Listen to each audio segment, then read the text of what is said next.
Selamat pagi Bapak Ibu, saudara-saudara yang dikasihi oleh Tuhan, jemaat Tuhan yang dikasihi oleh Tuhan. Mari kita siapkan hati kita untuk mendengarkan firman. Kita berdoa bersama-sama. Mari kita berdoa. Bapa dalam surga, biarlah damai sejahtera yang bersumber daripada Allah kiranya menguasai hati dan pikiran kami waktu kami duduk diam mendengarkan firman-Mu. Berbicaralah kepada kami semuanya, karena kami hamba-hamba-Mu yang merindukan suara-Mu, dan biarlah Roh Kudus menolong kami dan menerangi hati dan pikiran kami. Dalam Kristus Tuhan kami sudah berdoa.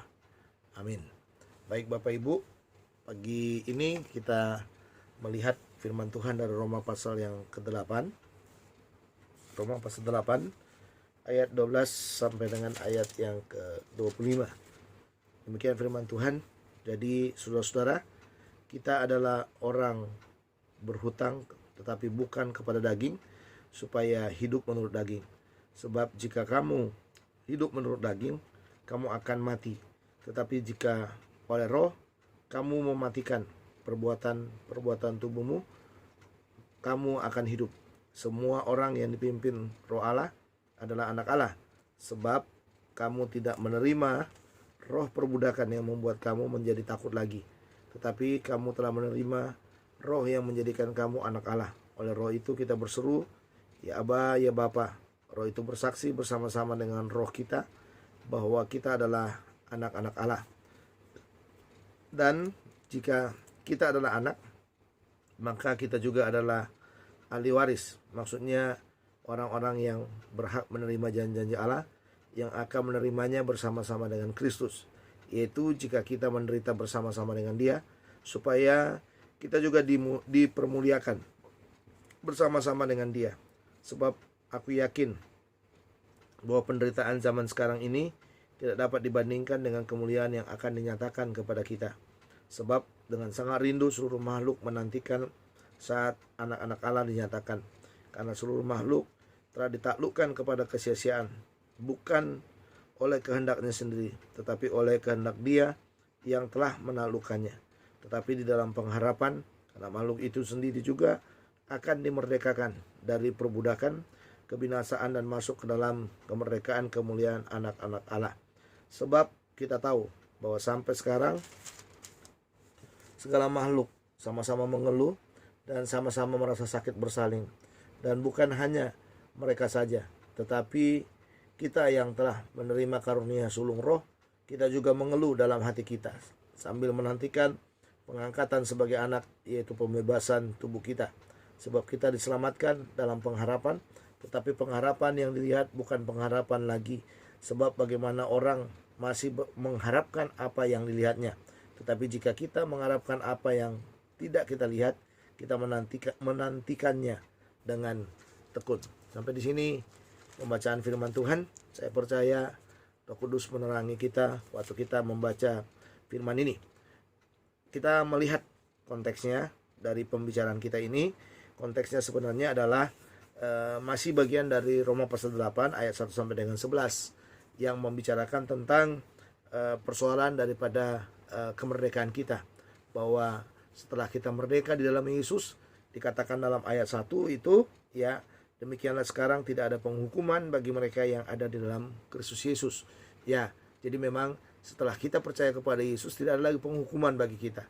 Tetapi saudara-saudara, justru dengan tidak adanya penghukuman itu, itulah yang ditekankan oleh Rasul Paulus dalam bagian ini, bahwa kita perlu melihat bahwa roh itu sudah memerdekakan kita. Jadi karena tidak ada penghukuman, roh itu memerdekakan kita. Dan salah satu hal yang harus kita lihat adalah bagaimana posisi kita, kedudukan kita di dalam Kristus. Kedudukan kita di dalam Kristus itu dinyatakan dengan kemerdekaan kita di dalam Roh Kudus itu. Jadi Roh Kudus itu sudah memerdekakan kita.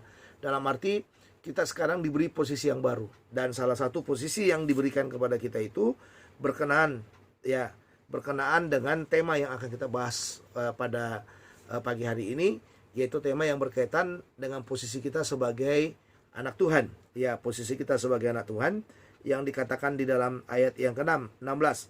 Roh itu bersaksi bersama-sama dengan roh kita bahwa kita adalah anak-anak Allah. Ya, bahwa kita adalah anak-anak Allah. Nah, memang kalau saudara melihat dalam bagian ini, pekerjaan Roh Kudus itu di dalam ayat sebelumnya itu adalah bahwa dijelaskan kepada kita bahwa bukan hanya memerdekakan kita, tetapi saudara memberi status baru kepada kita, bahwa kita ini sekarang sepenuhnya dipimpin oleh Roh Kudus, sepenuhnya dikendalikan oleh Roh Kudus, dan salah satunya adalah kita dibuat posisi yang baru oleh Roh Kudus, bahwa kita ini adalah anak-anak Allah. Nah, itu sebabnya tema kita hari ini adalah hidup sebagai anak-anak Tuhan, ya, hidup sebagai anak-anak Tuhan. Nah, saudara, posisi sebagai anak-anak Tuhan dalam bahasa Yunani itu menggunakan kata kerja statif. Ya, kata kerja statif itu adalah kata kerja yang menunjukkan tentang keberadaan. Jadi keberadaan yang berkaitan dengan kedudukannya. Ya, keberadaan itu juga berkaitan dengan status yang tidak berubah. Ya, tidak berubah. Karena yang digunakan adalah kata kerja statif dalam bagian. Jadi posisi sebagai anak-anak Allah atau anak-anak Tuhan itu adalah posisi yang memang nggak bisa dirubah. Siapapun nggak bisa merubah. Jadi karena percaya kita, karena iman percaya kita kepada Yesus, ya, karena iman percaya kita kepada pengorbanan Kristus, kepada kematian Kristus, itulah yang sebenarnya membuat posisi yang baru itu kepada kita, atau status yang baru itu kepada kita, bahwa sekarang kita diposisikan sebagai anak-anak Tuhan. Ya, kita diposisikan sebagai anak-anak Tuhan. Ini berarti kita harus menyadari bahwa hidup kita sekarang ini menjadi hidup yang sangat berarti, yang sangat berguna sekali, saudara. Ya, yang sangat berguna sekali. Karena apa? Karena di dalam hidup ini, dalam hidup kita setiap hari itu, kita menyandang yang namanya status baru. Ya, kita menyandang yang namanya status baru yang membawa kita kepada tekad untuk hidup mempermuliakan Dia. Ya, untuk hidup mempermuliakan Dia. Nah, itu sebabnya sebagai anak-anak Tuhan, ya, sebagai anak-anak Tuhan kita harus hidup, ya, mencerminkan Tuhan, ya, atau Allah yang menjadi Bapa kita itu. Jadi cerminan hidup itu harus bisa dilihat, ya, harus bisa dilihat orang setiap hari dalam hidup kita. Nah, cerminan itu berkaitan dengan apa, saudara? Berkaitan dengan 3 hal dalam bagian ini, ya, berkaitan dengan 3 hal. Ya, kalau kita adalah anak Tuhan, berarti yang tampil dari hidup kita ini seharusnya 3 hal ini. Yang pertama adalah, ya, kita tidak hidup di dalam daging. Nah, ini kata kuncinya lagi, ya. Kita tidak hidup yang di dalam daging. Yang artinya begini, kalau kita diberi posisi sebagai anak Tuhan, berarti kita harus lepas dari semua keinginan-keinginan daging itu. Sekarang kita hidup di dalam apa? Dalam keinginan roh. Kita harus mengerjakan segala sesuatu yang dikehendaki oleh roh itu dalam hidup kita. Nah, itu sebabnya dalam ayat 12 itu dikatakan begini. Jadi, saudara-saudara, kita adalah orang yang berhutang, tetapi bukan kepada daging, supaya hidup menurut daging.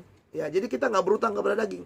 Nggak ada utang kita kepada daging. Supaya kita hidup menuruti keinginan daging. Tidak. Sebab jika kamu hidup menurut daging, kamu akan mati. Tetapi jika oleh roh, kamu mematikan perbuatan tubuhmu.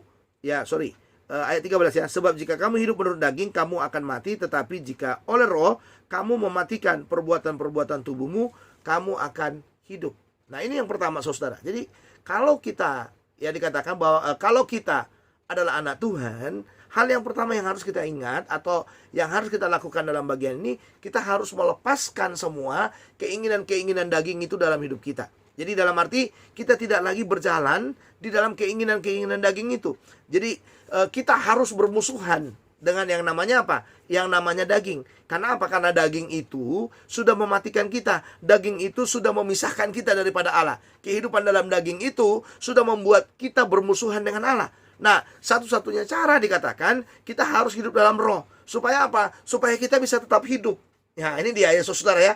Supaya kita bisa tetap hidup dalam arti, ya, kita bisa hidup sebagai anak-anak Tuhan yang menyenangkan hati Tuhan. Nah, ini bagian yang pertama. Jadi kalau hidup kita ini adalah kita hidup sebagai anak Tuhan, hal yang pertama kita harus ingat, kita harus membuang semua atau mematikan semua keinginan-keinginan daging dalam hidup kita. Jadi keinginan daging itu tidak boleh mendominasi kita.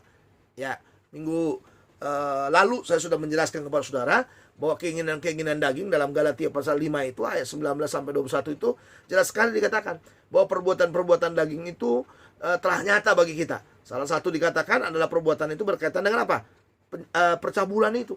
Ya, dalam arti orang percaya tidak boleh terikat dengan yang namanya percabulan, kecemaran, amarah, dan lain sebagainya. Dia harus melepaskan dirinya dari semua ikatan demi ikatan itu. Nah, ini yang pertama. Jadi ingat baik-baik Bapak Ibu Saudara, ya, kalau kita hidup sebagai anak Tuhan, yang harus kita ingat, kita harus mematikan keinginan daging. Yang kedua Saudara, dikatakan di dalam ayat yang ke-14, sebab semua orang yang dipimpin Roh Allah adalah anak Allah. Sebab kamu tidak menerima roh perbudakan yang membuat kamu menjadi takut lagi, tetapi kamu telah menerima roh yang menjadikan kamu anak Allah. Oleh roh itu kita berseru, ya Bapa, ya Aba, ya Bapa. Roh itu bersaksi bersama-sama dengan roh kita bahwa kita adalah anak-anak Allah. Ya, roh itu bersaksi bersama-sama dengan roh kita bahwa kita adalah anak-anak Allah. Nah, yang kedua Saudara, ingat baik-baik. Ya, dikatakan dalam bagian tadi, kita harus hidup sebagai anak Tuhan. Ya, apa saja yang harus kita ingat kalau kita hidup sebagai anak Tuhan? Yang pertama adalah kita harus mematikan semua keinginan daging kita. Yang kedua, kita nggak boleh hidup dalam ketakutan. Ya, kita tidak boleh hidup dalam ketakutan. Ya, sekali lagi, kita tidak boleh hidup dalam ketakutan. Artinya begini. Ya, artinya begini. Daging itu selalu membuat kita terikat dengan yang namanya apa? Sesuatu yang mengkhawatirkan hidup kita, sesuatu yang mencekam hidup kita, sesuatu yang mengerikan yang ada di depan kita. Nah, tetapi dikatakan dalam bagian ini, ya, kalau kita anak Tuhan katanya, kalau kita anak Tuhan, roh itu memerdekakan kita. Roh itu membebaskan kita. Salah satu dikatakan kita dibebaskan dari yang namanya ketakutan. Ketakutan itu saudara-saudara adalah sesuatu yang mencekam hidup kita. Sesuatu yang membuat kita tertuduh, sesuatu yang membuat kita tidak layak, sesuatu yang membuat kita tidak berarti. Ya, sesuatu yang membuat kita seolah-olah kita ini bukan lagi orang yang berguna. Seolah-olah kita menjadi orang yang terhukum. Seolah-olah kita menjadi orang yang sangat-sangat tidak berpengharapan. Makanya dikatakan, ya, daging itu selalu membuat ketakutan dalam hidup kita. Tapi ternyata dikatakan roh itu memerdekakan kita dari ketakutan kita karena posisi kita tadi itu sebagai anak Tuhan. Ya, makanya saudara, bagian yang kedua ini menjadi bagian yang penting untuk kita ingat bahwa kalau kita hidup sebagai anak Tuhan, seharusnya ketakutan tidak boleh mencekam hidup kita. Nah, itu sebabnya dikatakan dalam ayat yang 14 tadi, ayat 14 ya. Semua orang yang dipimpin Roh Allah adalah anak Allah. Sebab kamu tidak menerima roh perbudakan yang membuat kamu menjadi takut lagi. Roh perbudakan yang membuat kamu menjadi takut lagi. Nah, ini saudara. Nah, ini yang dijelaskan dalam bang ini. Roh perbudakan yang membuat kamu menjadi takut lagi. Itu tidak ada dalam hidup kita. Tapi dikatakan di dalam ayat yang ke 15 itu, ya, sebab kamu tidak menerima roh perbudakan yang membuat kamu menjadi takut lagi, tetapi kamu menerima roh yang menjadikan kamu anak Allah. Oleh roh itu kita berseru. Nah, ini salah satunya. Ya, jadi kalau kita sudah tidak ada lagi roh perbudakan dalam hidup kita, berarti relasi kita dengan Allah itu menjadi relasi yang baik. Relasi yang benar-benar memposisikan kita sebagai anak-anak Tuhan, di mana kita menyebutkan Allah itu adalah Bapa kita. Makanya dikatakan dalam bagian itu, oleh roh itu kita berseru, ya Aba, ya Bapa. Jadi orang yang tidak terikat dengan roh perbudakan, saudara, salah satunya kita bisa lihat dari relasinya dengan Tuhan. Bagaimana relasinya dengan Tuhan? Ya, itu berkaitan dengan sedekat apa dia dengan Tuhan. Ya, kalau dia dekat dengan Allah atau dekat dengan Tuhan itu salah satu ciri khas penyebutan yang dia sebutkan kepada Allah, dia menyebutkan Allah itu sebagai Bapaknya. Ini bicara kedekatan. Kalau kita menyebutkan seseorang sebagai Bapak kita, ya, apalagi dikatakan ya Aba, ya Bapa. Ya, bukan Bapak dalam arti umum, tapi Bapa. Ya, Bapa. Dan dikaitkan dengan istilah yang disebutkan dengan iya Aba. Ya, iya Aba. Ya, iya Bapa. Ini menunjukkan apa? Relasi kedekatan. Relasi keintimannya. Betapa intimnya, betapa dekatnya kita dengan Bapa di sorga itu. Karena apa? Karena dikatakan roh itu sudah memerdekakan kita dari roh perbudakan. Dan roh itu memposisikan kita sebagai anak Allah, di mana kita menyebut Allah itu adalah Bapa kita.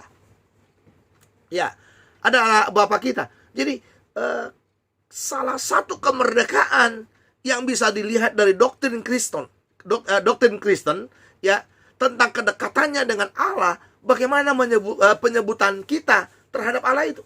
Ya, makanya hanya orang Kristen kan saudara yang mengatakan bahwa Allah itu adalah Bapaknya. Ya, ini bicara relasi sebenarnya, ini bicara kedekatan sebenarnya. Ini bicara keintiman di dalamnya. Keintiman orang percaya dengan Allah, ya, dengan Allah yang sudah memberi status kepada kita sebagai anak. Karena kita anak, dia adalah Bapa kita. Ya. Karena kita adalah anak, dia adalah Bapa kita yang harus kita agungkan, yang harus kita muliakan dalam segala kehidupan kita. Nah, ini yang menunjukkan bahwa kita ini adalah orang-orang yang sudah diberi status baru, ya, status yang tidak pernah lekat dari hidup kita, yaitu bahwa kita adalah anak Allah. Makanya kita harus hidup sebagai anak Allah. Ya, kita harus hidup sebagai anak Allah. Salah satu bukti yang real yang bisa dilihat dari dalam hidup kita adalah bagaimana kita memposisikan diri kita lepas dari roh ketakutan itu. Roh ketakutan itu tidak memperbudak kita lagi. Dan salah satu bukti kita tidak berbudak lagi, roh itu memberi status kepada kita bahwa kita adalah anak Allah.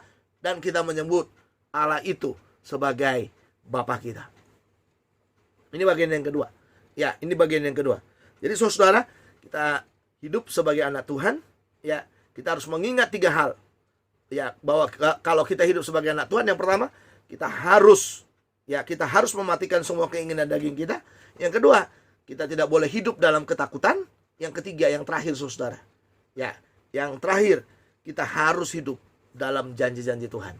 Ya, kita harus hidup melekat kepada janji-janji Tuhan. Artinya begini, kita tidak boleh hidup seperti orang tidak berpengharapan. Nah, ini saudara, karena posisi anak. Ya, di mana anak punya bapak yang punya segalanya, lalu dia tidak berpengharapan dalam hidup ini. Kalau dia punya bapak yang sangat berarti dalam hidupnya, ya, yang sangat luar biasa dalam hidupnya, berarti dia akan menggunakan, ya, segala sesuatu yang dimiliki oleh bapak itu dalam hidupnya. Ya, makanya dikatakan dalam bagian yang ketiga ini, ya, yang harus kita ingat, kalau kita adalah anak Allah, berarti kita harus hidup dalam pengharapan. Ya, harus hidup dalam pengharapan, atau kita harus berpegang kepada semua janji-janji Tuhan. Kita harus hidup dalam janji. Ya, kita berpegang dalam janji. Kita membuka mata kita setiap hari karena Tuhan masih punya janji dalam hidup kita. Kita menutup mata kita untuk selamanya pun, itu berarti kita menggenapi segala janji Tuhan dalam hidup kita. Jadi baik mata ini terbuka, baik mata ini sudah tertutup dan tidak bisa kita buka lagi untuk selamanya, semuanya kita harus berpegang. Itu bagian dari penggenapan janji-janji Tuhan dalam hidup kita yang membuat kita selalu berharap dan percaya kepada Tuhan. Makanya itu yang dikatakan dalam ayat yang ke-17 sampai dengan ayat yang ke-25 itu. Dan jika kita adalah anak, maka kita juga adalah ahli waris. Maksudnya orang-orang yang berhak menerima janji-janji Allah, yang akan menerimanya bersama-sama dengan Kristus, yaitu jika kita menderita bersama-sama dengan Dia, supaya kita juga dipermuliakan bersama-sama dengan Dia. Ya, ini dalam bahasa Yunani rangkaian yang sangat bagus. Ya, karena rangkaian itu menggunakan rangkaian di satu pihak, ya, titik-titik, lalu di lain pihak seperti ini. Jadi kalau di satu pihak kita adalah anak Allah, ya, di lain pihaknya dikatakan kita bersama dengan Kristus, ternyata kita berhak menerima janji-janji Allah yang sudah dijanjikan kepada kita. Ya, janji-janji Allah yang sudah dijanjikan kepada kita. Sekali lagi, saya baca ayat 17 buat saudara. Dan jika kita adalah anak, maka kita juga adalah ahli waris. Maksudnya, orang-orang yang berhak menerima janji-janji Allah, yang menerimanya bersama-sama dengan Kristus. Kenapa bersama-sama dengan Kristus? Karena Kristus yang mati buat kita. Karena Kristus yang menjadi garansi buat kita. Berarti segala sesuatu, ya, yang sudah ditetapkan oleh Allah, yang sudah ditentukan oleh Allah bagi orang percaya itu, semua patronnya dia dapatkan di dalam Kristus. Semua patokannya adalah Kristus. Nah, ini kata kuncinya. Makanya saudara, hidup kita itu haruslah menjadi hidup yang kristosentris, hidup yang berpusatkan kepada Kristus. Karena apa? Karena engkau lepas dari dosa karena Kristus. Ya, engkau merdeka karena Kristus. Ya, engkau tidak dihukum karena Kristus. Engkau diberi sorga karena Kristus. Semua status kita, apa yang kita miliki adalah karena Kristus. Ini luar biasa sekali. Ya, Makanya dikatakan di dalam ayat yang ke-7 itu, yang menerimanya bersama-sama dengan Kristus, yaitu jika kita, ini lihat baik-baik ini, jika kita apa saudara? Jika kita menderita bersama-sama dengan dia, supaya kita juga dipermuliakan bersama-sama dengan dia. Jadi memang benar, kita sudah dimerdekakan daripada keinginan-keinginan daging itu. Dikatakan salah satu bukti kita dimerdekakan itu bagaimana kita hidup bersama dengan Kristus, supaya kita bisa menerima janji-janji Allah dalam hidup kita. Ya, menerima janji-janji Allah dalam hidup kita. Dikatakan jika kita menderita bersama-sama dengan dia. Berarti perjalanan mengikuti Yesus itu bukan perjalanan yang mudah, saudara. Perjalanan mengikuti Yesus itu bukan perjalanan yang enak. Bukan perjalanan yang lempeng-lempeng saja. Banyak sekali doktrin yang mengajarkan kalau engkau percaya kepada Yesus, engkau akan kaya. Kalau engkau percaya kepada Yesus, engkau akan menikmati ini, menikmati itu, menikmati ini, dan lain sebagainya. Itu nggak salah. Yang benar bahwa kalau kita percaya Yesus, banyak hal yang bisa kita nikmati bersama-sama dengan dia. Tapi ingat baik-baik, yang digarisbawahi adalah jika kita menderita bersama dengan dia. Ya, jika kita mau menderita bersama dengan dia. Ini patron yang harus kita ingat. Ya, orang yang berhak menerima janji Tuhan adalah orang yang mau menderita bersama dengan Kristus. Jadi bukan sekedar kita percaya, memang benar kita percaya kepada Yesus, lalu kita diberi pengharapan yang sangat jauh di sana. Ya, pengharapan yang sangat luar biasa yang menjadi milik kita. Tapi ada satu realita, karena kita masih hidup dalam dunia ini, kita harus siap menderita bersama dengan Kristus. Menderita bersama dengan Kristus, dan penderitaan bersama dengan Kristus itu adalah penderitaan yang tidak mudah. Ya, karena dikatakan karena nama Yesus. Ya, karena nama Yesus banyak hal yang harus kita alami dalam hidup ini. Karena nama Yesus mungkin kita akan tertolak. Karena nama Yesus, ya, mungkin banyak kesempatan-kesempatan dalam dunia ini yang seharusnya kita raih, kita tidak bisa raih dalam hidup ini. Ya, karena apa? Karena nama Yesus. Karena nama Yesus mungkin kadang-kadang saudara tidak naik pangkat. Karena nama Yesus, kadang-kadang saudara akan dihadang, ya, supaya saudara tidak menjadi orang yang penting dalam hidup ini. Ya, bukan menjadi orang yang penting, bukan menjadi orang, bukan menjadi orang yang ditempatkan dalam posisi yang sangat nikmat dalam hidup ini. Tapi ingat baik-baik, karena nama Yesus juga engkau memperoleh banyak hal dalam hidup ini. Ya, bisa di dunia ini dan juga bisa di dunia yang akan datang. Itu yang dijelaskan dalam ayat 18 sampai dengan ayat 25 itu, bahwa ternyata karena ada penderitaan dalam Yesus itulah membuat kita mengeluh. Ya, mengeluh. Ya, bahkan dikatakan keluhan-keluhan yang kita hadapi itu dikatakan dalam ayat yang ke-18 itu. Sebab aku yakin bahwa penderitaan zaman sekarang ini tidak dapat dibandingkan dengan kemuliaan yang akan dinyatakan kepada kita. Ya, jadi karena nama Yesus kita menderita, dan penderitaan yang kita alami dalam dunia ini katanya bukan penderitaan, ya, bukan penderitaan penderitaan yang sudah sangat menyiksa kita, bukan. Karena dikatakan, saya suka dengan istilah yang digunakan oleh Paulus dalam bagian ini, yaitu sebab aku yakin bahwa penderitaan zaman sekarang ini tidak dapat dibandingkan dengan kemuliaan yang akan dinyatakan kepada kita. Ya, kemuliaan akan dinyatakan kepada kita, dan kemuliaan itu yang menjadi pengharapan kita. Jadi dalam dunia ini kita bisa menderita, kita bisa mengalami apapun, tapi ingat baik-baik dikatakan bahwa kita akan menerima kemuliaan yang sangat luar biasa. Ya, itu sebabnya dalam ayat 19 dikatakan, sebab dengan sangat rindu seluruh makhluk menantikan saat-saat anak Allah dinyatakan. Ini yang kita rindukan. Saat-saat anak Allah dinyatakan. Saat-saat kita dibebaskan dari tubuh daging ini. Saat-saat kita diberi tubuh kemuliaan, tubuh yang baru. Ya, tubuh yang baru, tubuh yang bisa lepas dari semua sakit, dari semua penderitaan itu, saudara. Nah, ini dikatakan. Ya, makanya dikatakan dalam ayat 19 ini, sebab dengan sangat rindu seluruh makhluk menantikan saat-saat anak Allah dinyatakan, karena seluruh makhluk telah ditaklukkan kepada kesia-siaan bukan oleh kehendaknya sendiri, tapi oleh kehendak Dia yang telah menaklukkannya. Ingat nih. Sekali lagi saya baca buat saudara supaya saudara benar-benar mengerti. Ya, karena seluruh makhluk ya telah ditaklukkan kepada kesia-siaan bukan oleh kehendaknya sendiri, tetapi oleh kehendak Dia yang telah menaklukkannya. Ya. Jadi dalam arti saudara, ya, penderitaan itu kadang-kadang ya kita harus menaklukkan diri dan kelihatan seperti sia-sia di sana. Tapi dikatakan kita sedang ya mengikuti keinginan Dia yang menaklukkan kita itu. Ya, yaitu Kristus. Ya, karena Dia di sana huruf besar digunakan. Tetapi dalam pengharapan karena makhluk itu sendiri juga akan dimerdekakan dari perbudakan kebinasaan dan masuk ke dalam kemerdekaan kemuliaan anak-anak Allah. Sebab kita tahu bahwa sampai sekarang segala makhluk sama-sama mengeluh dan sama-sama merasa sakit bersalin. Dan bukan hanya mereka saja, tapi kita yang telah menerima karunia sulung roh, kita juga mengeluh dalam hati kita sambil menantikan pengangkatan sebagai anak, yaitu pembebasan tubuh kita. Saya sudah jelaskan tadi kepada saudara. Ya, sebab kita diselamatkan dalam pengharapan, tapi pengharapan yang dilihat bukan pengharapan lagi, sebab bagaimana orang masih mengharapkan apa yang dilihatnya. Tetapi jika kita mengharapkan apa yang tidak kita lihat, kita menantikannya dengan tekun. Ini catatannya. Inilah kemuliaannya. Kita boleh menderita dalam dunia ini demi kemuliaan kita yang akan datang, demi pengharapan kita yang akan datang. Ya, kita boleh mengalami tekanan apapun dalam hidup ini, tapi kita percaya itu semuanya terjadi dalam hidup kita karena kita adalah bagian dari pengharapan di masa yang akan datang itu. Saudara, kita harus hidup sebagai anak Tuhan. Ya, apa saja yang harus kita ingat kalau kita hidup sebagai anak Tuhan? Yang pertama, dikatakan, ya, kita harus mematikan semua keinginan daging. Yang kedua, kita tidak boleh hidup dalam ketakutan, ya, dalam ketakutan. Yang ketiga dikatakan, kita harus percaya bahwa kita adalah orang yang menerima janji Tuhan. Terpujilah nama Tuhan. Mari kita berdoa bersama-sama. Bapa dalam sorga, terima kasih buat firman-Mu. Biarlah firman-Mu termeterai dalam hati kami, dan firman-Mu boleh menjadi bagian dari hidup kami.